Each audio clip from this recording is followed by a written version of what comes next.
Joining me now, Eric Trump, Executive Vice President of the Trump Organization. Eric, this is the first time you're sitting down for an on-camera interview since your dad was shot. Tell me how you and your family are feeling tonight, given what almost happened, and yet the unity in this room tonight, at this convention, is something I haven't seen in my lifetime, really since Reagan.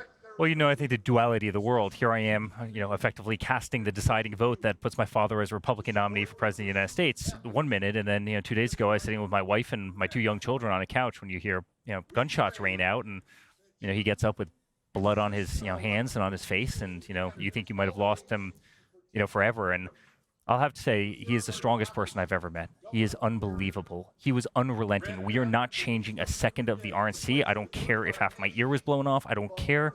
We're moving forward. We're going to make America great again. And Laura, they've put him through hell. I mean, since when he went down that escalator, they've tried to impeach him. They've gone after us. They've gone after me. I'm probably the most subpoenaed person in the history of this country. St. Jude. You're even St. Jude work. They have done everything to try and strip him of his wealth and of his fame. They've tried to break up our family. They've done everything possible to try and get him and kill him. And they literally tried to kill him this week. And despite that, he's undeterred. He's unrelenting. He loves this country. He's the one billionaire who does not need to be doing this. His life would be exponentially better if he wasn't. But he wants to make America great again. And I'm so proud of him. I've never had more respect for a person in my life. And, it's funny. I was there with Don and Tiffany and everybody else. We were in that exact same position in 2016. And we continue to fight on that stage with him every single day. And I will for the rest of my life. Well, I got teared up and I started crying when I heard the news. I was in the car and the radio was on. And I was listening and it was live. When I heard that stop, and I said to my son, I think President Trump was shot, and I was bawling. Yeah. What was your reaction before you knew that he was okay?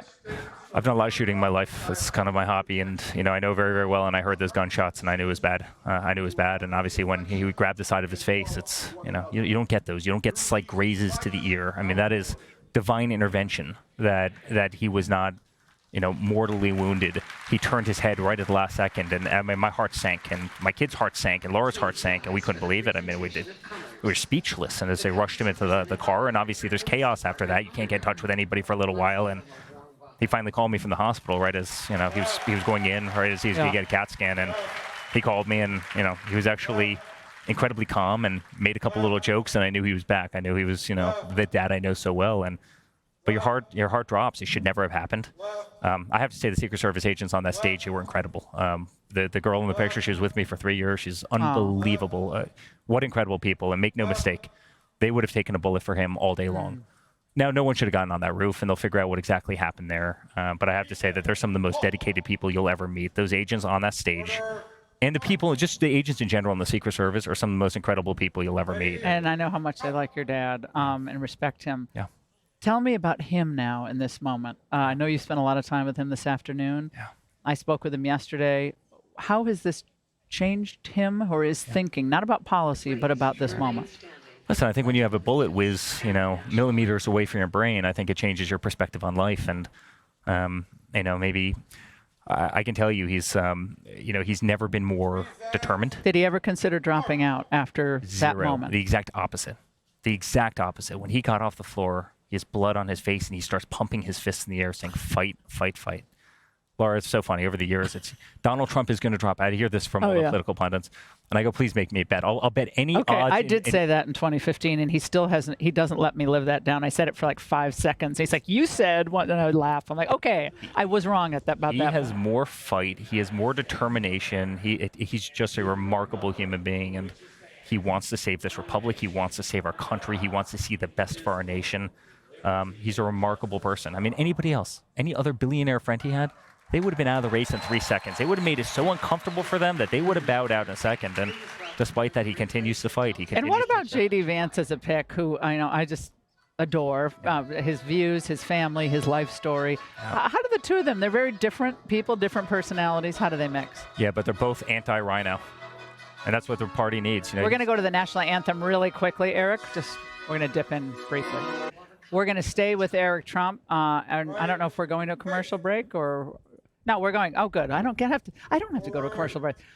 Eric, at this time in America's history where things have been so polarized and so divided, What might we expect to hear from your father on Thursday night? He told me it was going to be a rip-roaring speech. It's like, you would have loved it.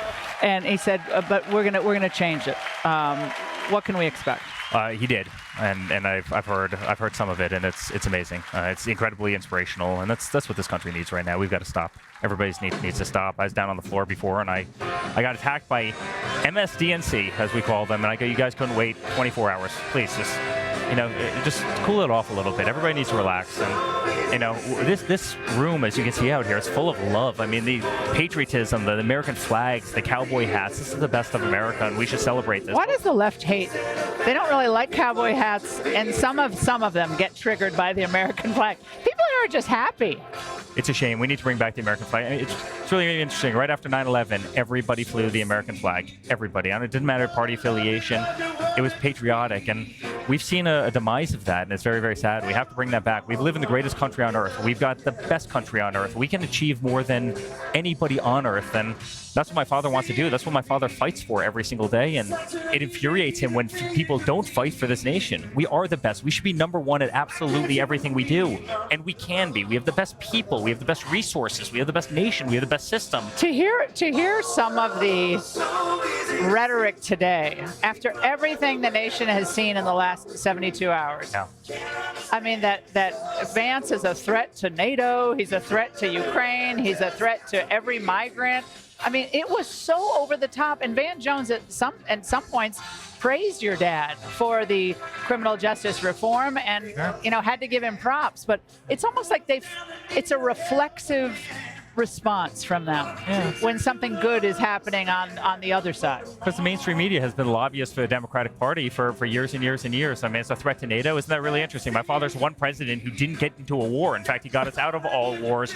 It's a threat to immigration. What do you mean? I mean, our border and the porousness of our border is causing 300,000 kids to die of fentanyl overdoses every single year. I mean, my father wants to fix those problems. He wants to secure America. He wants to make us strong. He believes in family. He believes in God. He believes in our Constitution. How can you argue against that? It doesn't make sense. I want to read from Biden's campaign spokesman, Jen O'Malley, put out a statement reading in part, Donald Trump picked J.D. Vance as his running mate because Vance will do what Mike Pence wouldn't do on January 6th, bend over backwards to enable Trump and his extreme MAGA agenda, even if it means breaking the law and no matter the harm to the American people. Eric, no matter the harm to the American people, when Donald Trump was almost killed on Saturday. Think that they're going back to Wow. They're going back to January, yet he's the guy that had a bullet whiz by his ear, right? Take off part of his ear, and yet they're going back to January 6th, less than 48 hours later. And they don't say Ashley Babbitt's name. It's really horrible. Biden is a threat to democracy. And it's really interesting that they're attacking J.D. Vance, who's going to be an incredible vice president, yet Kamala Harris, they gave her 2 goals. You take on AI, and you take on the border. And what was the first thing she did? She went to Vietnam. She didn't go down to the southern border. She went to Vietnam, right? Has she done a damn thing for AI? Of course not. I'm not sure. I'm not sure if she could spell AI. How do you think the debate between Vance, top of his class at Yale Law School, and Kamala Harris is going to go? I mean, she's a lawyer. She's achieved a lot. Yeah, Vance is brilliant, and he's been brilliant in government, but he's also brilliant in the private sector. I mean, he did a lot of great things, and he understands America. He understands American roots. He embraces those American roots. He's going to be amazing in the Rust Belt. But what's actually most important is the chemistry between him and my father. The chemistry between the two of them is great, and I think kind of that working relationship is going to be unbelievable. And you watch what they accomplish. Okay, you watch what them accomplish. I have to get to this. It's really, really hard to hear in here. We're hearing some good music from their back, but just so if people think I'm shouting, it's only because I can't hear. All right, so the Secret Service director came out today, Ms. Cheadle, and said the buck stops here. And we have the soundbite. Who is most responsible for this happening? What I would say is that the Secret Service is responsible for the protection of the former president. So the buck stops with you? The buck stops with me. I am the director of the Secret Service. It was unacceptable, and it's something that shouldn't happen again. We're going to continue to be transparent and communicate with people. You plan to stay on, absolutely? I do plan to stay on. It looks like they've made the decision to keep her after what was a stunning breach of security on Saturday. And it breaks my heart because the 3 people in that picture right there, they are some of the greatest people. I said that to you before. Those people one of them was with me for a very long time. Should she be remaining in her position after what happened? The head? No, they should have had more resources. Listen, at the end of the day, we can't get past the fact that somebody should not have gotten on a roof 130 yards away from the President of the United States, ex-President of the United States and soon-to-be President of the United States with a high-power rifle.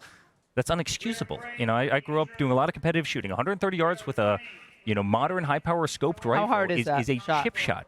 Easy. It's a chip shot. It's like making a 4-inch putt, right? This is a chip shot at that range, and it should have never happened. He was up on that roof for a while, it turns out, although they didn't know that he was up there until And God minutes bless before. the CS teams, the counter sniper teams, who are the real deal. I've shot with those guys. They're incredible. Thank God with those people on the stage. They could have all been dead. Each of those Secret Service agents could have had bullets in them.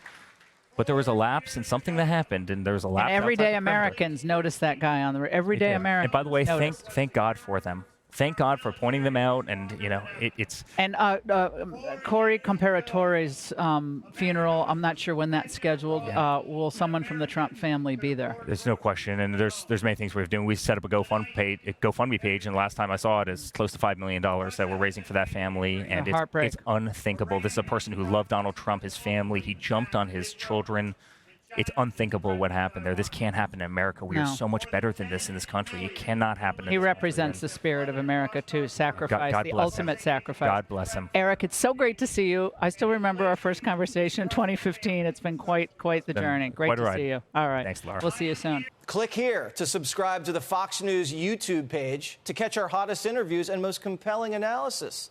You won't get it anywhere else.